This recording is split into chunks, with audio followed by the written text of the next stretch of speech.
Hey there, everyone. Dom Tivitz here with Emily Giangreco from WTAE, our sister ABC station in Pittsburgh, Pennsylvania. Emily, we're talking a little Bills Steelers. So first off, thank you for taking the time on this busy Friday to come and chat with me.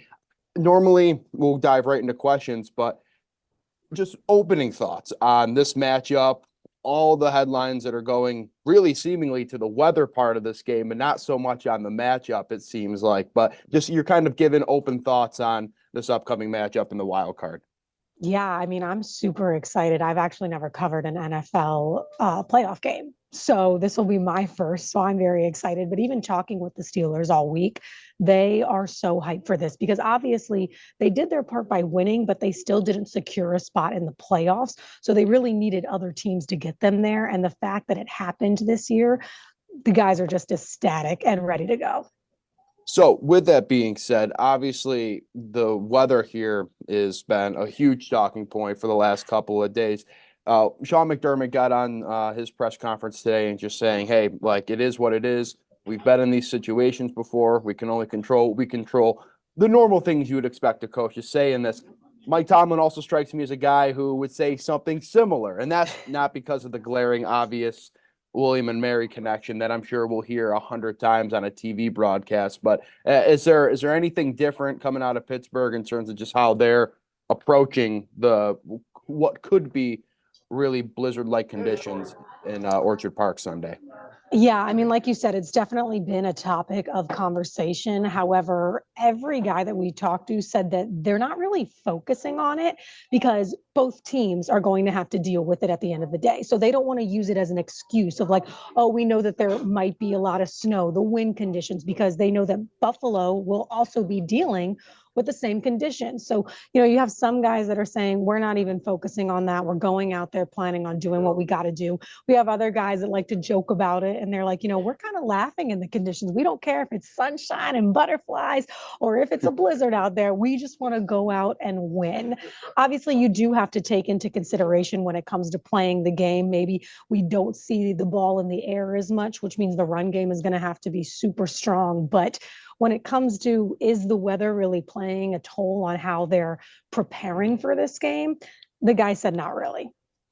So obviously with weather, everybody's going to look to say, "Hey, how's your run game stacked up? Is your run game in the right spot?" So I think Jaylen Warren is a guy that kind of popped up, midway, early part of the season because I know a lot of fantasy football owners were really excited. But now you put Najee Harris getting back in the mix of this too. How confident is the Steelers team in that 1-2 punch, and how effective do you think they could be in these type of conditions in this type of game where a solid run offense is really going to be maybe the difference between a win and a loss?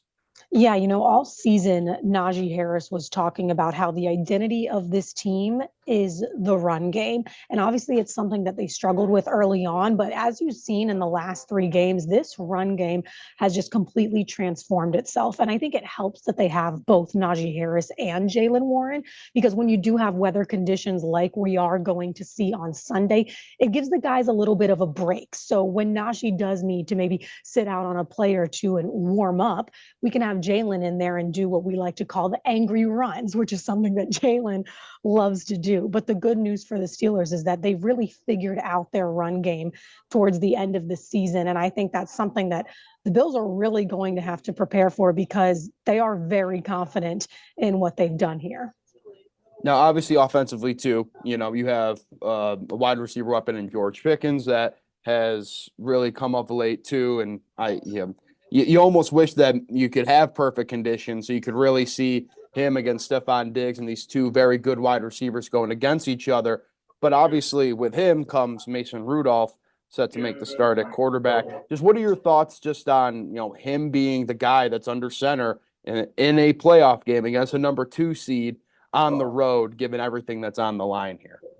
I mean, with looking at Mason Rudolph's history, the fact that he has been the longest tenured Steelers quarterback currently on the roster, and he's now the one to lead the Steelers to the playoffs, I think that says a lot. He was the third string quarterback to start this season. He came in behind Mitch Trubisky, who was coming in behind Kenny Pickett, and Mason Rudolph is the one to get the Steelers to this position. So there was definitely no doubt when Tomlin announced this week that he was going to be the guy to start against Buffalo. Tomlin's exact words is he's going to be sticking with the hot hand, and that is exactly what Mason Rudolph has right now. Obviously, they are preparing for the Bills to try and eliminate guys like George Pickens that are able to make those acrobatic plays. And that's something that they've also been dealing with in the past 3 games that Mason Rudolph has been playing. They haven't even been able to target Pickens in a few of those games. So it's not something that, they're going to be surprised about if that's the direction that the Bills do go in. They obviously have Deontay Johnson. They can throw up the middle to guys like Pat Freiermuth, Connor Hayward. They definitely have other targets to utilize other than George Pickens. But Mason has shown within these last few weeks that he is able of making those plays, making those passes, and even running if he needs to. You mentioned a couple names in there, so you kind of already started to dabble in my last question I wanted to get to you offensively. Is there any under the radar playmaker that you could see having a big role in Sunday's game? I don't think there's anyone that's really under the radar. I think the past few games, the Steelers have shown that they're really developing their run game. Obviously, Mason throws when he needs to, and the guys that I did mention are able to make the catches. But I think, if anything, the Bills are really going to have to worry about the run game on Sunday with the weather conditions in mind. I don't think we're going to see Mason throwing the ball as much because if you look at the Baltimore game, they were also dealing with rain and wind. Kind of going to be a similar situation on Sunday. Obviously, there's going to be snow instead of rain, but you don't really want to have the ball in the air that much when it's windy. So I think, if anything, the Bills are going to have to really shut down the run game if they want a chance of beating the Steelers. And switching defensively, Emily, you can correct me if I'm wrong here, but it sounds like Minkah Fitzpatrick, he's been out the last 3 weeks, but he's good to go Sunday is the word coming out of Yes, Pittsburgh. he claims he is 110% and will be playing on Sunday. Well, so he is familiar with intercepting Josh Allen. We've seen it in the past before. I do know on the flip side is that there is no TJ Watt, but having Minkah back in that secondary, how much more does this just elevate the not only just the play of the defense, but also knowing who he is to this team and maybe just the trying to think like the mojo, the chemistry, the kind of vibe of how he gets this defense up, knowing that their leader is back on the field. Yeah, so I asked Patrick Peterson about that today, and he worded it perfectly because he described Minkah Fitzpatrick as the main communicator back there. That is obviously something that is super important. I know we keep bringing up weather conditions, but especially when the weather is less than ideal, you're going to need that communication. Having Minkah back, a guy that is able to be a game changer, means so much to the Steelers. And, Pat Pete also brought up the fact that they didn't really get to see a lot of Minkah this season because he has been dealing with on and off injuries, but they're super excited to have him back on Sunday, and that he worded it, he can't wait to see him mess up Josh Allen a little bit.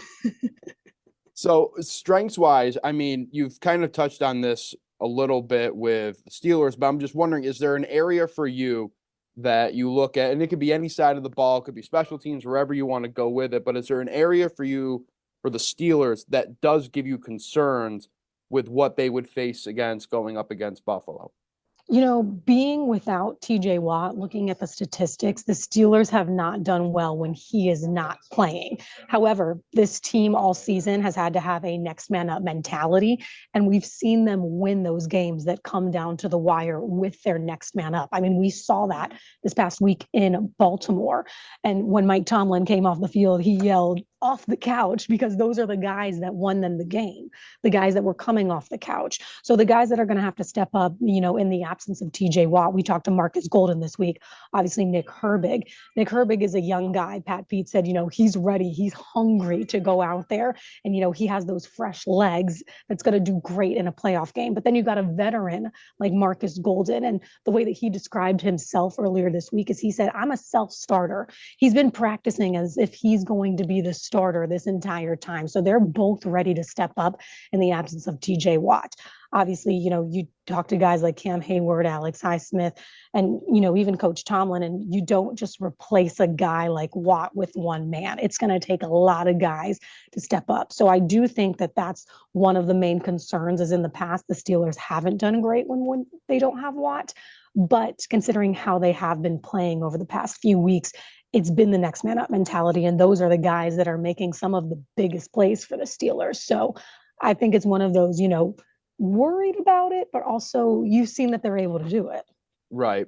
So I guess really my last thing for you, Emily, is you picture an ideal start for the Pittsburgh Steelers in getting them to pull off this upset in these kind of conditions. And by the way, we can mention the conditions all the time and as much as we want because it's not gonna be great. It's gonna be a blizzard, 40-mile-an-hour wind gust. It is a prevalent factor. But you picture an ideal start for this Pittsburgh team. Do you have a vision of what that looks like and how they can get off to the right start? I think it's going to start with the defense stopping Josh Allen. I mean, when I was talking to Pat Pete today, I asked him, what are the challenges when you face a quarterback like that? And he was like, Josh Allen is a quarterback that can have 5 guys on him, and he's still moving that ball. He's still able to get his arm out there, make a throw, and those receivers are making a catch. So that's going to be the biggest challenge for Pittsburgh is eliminating such a strong quarterback that's also so used to these conditions. I mean, you guys are Buffalo. This is no surprise. Obviously, Pittsburgh, they're used to the cold, they're used to the snow. The lake effect and Buffalo snow is a whole different ball game, but it's one that you guys are so used to. And Pat Pete also brought that up today. He's like, we're looking at video of Josh Allen playing in similar weather conditions, and he's still able to be Josh Allen. So I think a perfect scenario was the defense shutting him down early, kind of, setting in that confidence for the Steelers, but also undermining the Bills' confidence. And then obviously on the offensive side of the ball, the run game, they need to have a fast start. They need to get on the board early because that's when the Steelers have a good game. Great. Now, I think we covered basically everything we need to here, Emily. Is there anything I left out, good or bad, anything we need to touch on before we wrap this up? Not that I can think of. All I can say is just the guys have made it so clear that they are hungry. I know that sounds silly to say we're heading into an NFL wildcard game. Every team is hungry, but the Steelers are a team that haven't necessarily earned their spot in the playoffs for how many seasons now because they've needed the help of other teams to get there. Right. They've made it clear every team is starting 0-0, so they're not going to hold on to their record this season, but they are hungrier than usual. This is the Pittsburgh Steelers. They haven't been playing, the standard is the standard. They have not been playing the way that the standard is supposed to in Pittsburgh. So I think they feel like they have a lot to prove heading into this game. And I think that's something that the Bills are going to have to take into consideration, that these guys are hungrier than usual. For sure. And listen, they might be looking at that. I think the spread is about 9.5. The Bills are 9.5-point favorites right now. I'm sure maybe that's a little bit bulletin board material, but obviously these two teams getting together, we've seen the good and the bad from both sides of it. So there will be a lot to look forward to for Sunday's 1:00 kickoff. Thank you again to WTAE's Emily Giangreco. That was good. Off camera, guys, I butchered this name. Absolutely butchered her name the first time, and she stuck through. So Emily, thank you very much. I appreciate your time and taking the time to chat with us here. Where can people find you on social media if they want to follow along and maybe some Bills Mafia come into your mentions a little bit here? Only if you guys are nice though, because I don't want the mean Bills Mafia. You guys can find me. It's just at Emily Giangreco, EMILYGIANGRECO. That's on Twitter and Instagram. Awesome. Well, Emily, thank you again. Appreciate your time. Sunday, 1:00, Pittsburgh takes on the Buffalo Bills in the AFC wildcard round. We'll see you guys all there.